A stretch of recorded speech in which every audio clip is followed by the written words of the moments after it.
Residents of the ex-mining town of Glencock in South Wales have taken the funding of a new community centre into their own hands. With news of that, here's Simon. Thanks, Justin. Yes, local residents had spent 7 years trying to raise the £800,000 they needed to build the centre.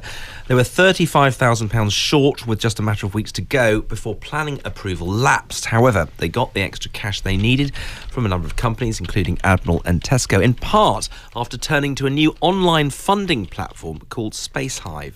Well, I spoke to Chris Gourlay, who's the chief executive of Spacehive. He told me why this project was a good test for their business model. We wanted to test the model in an area where there was not an awful lot of money. This town is one of the most deprived in the UK, and they had a situation where they'd almost raised enough money for this community centre, but not quite. And so we were looking at a way of topping up the extra money needed before their grants expired.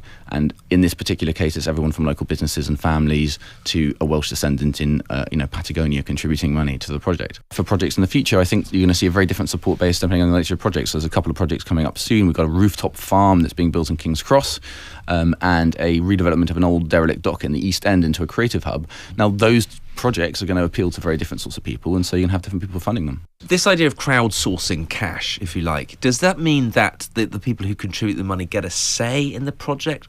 Well, projects can come to the table in different ways. I mean, you've got a lot of projects which have just been shelved because of the economic downturn at the moment, and so this is a really easy way for people to revive those sorts of projects by voting for the stuff they want with their wallets. But effectively, you're providing a new route to market for public space projects. So if you've got a brand new idea that you want to pitch direct to communities, it's a platform that allows you to do that. And so effectively, yes, people are voting for things that they want with their wallets by backing ideas they like. Your company, how is it funded? How does it make money? We take a commission on projects that are successful. So if you successfully raise money through the site, then we retain 3.7% of the money you raise. And is it a for-profit organisation? It is. It's a regular company. Yeah. Are you stepping into the shoes of government here? Are you part of David Cameron's big society? Shouldn't the government be doing this stuff? Well, I don't think it's an either or. I mean, the state is funding a lot of this stuff. It should continue to do so. This is not about saying we should have private investment instead of state investment, but it's a model that gives communities control by saying if you want to back projects you like, you can fund them directly, often just topping up small amounts of money to make stuff go ahead, and in return, you get what you want.